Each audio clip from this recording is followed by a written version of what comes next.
I did the research, so you don't have to. The party calls it value-based leadership, but I've audited the playbook.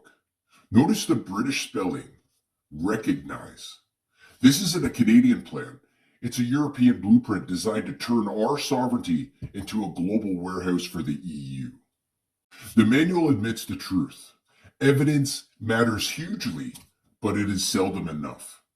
Carney's goal isn't to show you a balanced ledger. It's to engage your intuitions and win your trust, so he can convince you to accept the burn.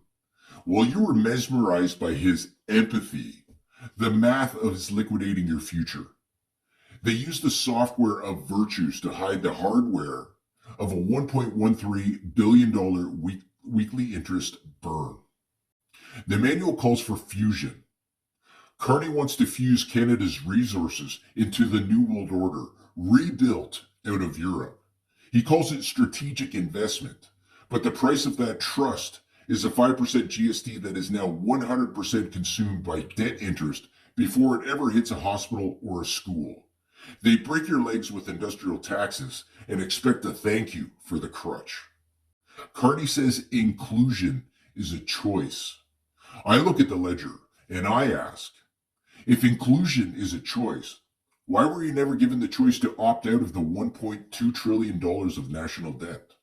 Why is inclusion always about including your equity in their boiler room gamble? They want to convince you that being a warehouse manager for the global order is your destiny. They promised you a house. Instead, they've handed you a bill for the past that you didn't spend. We aren't just refusing the medicine. We're auditing the doctor who claims the poison is the cure.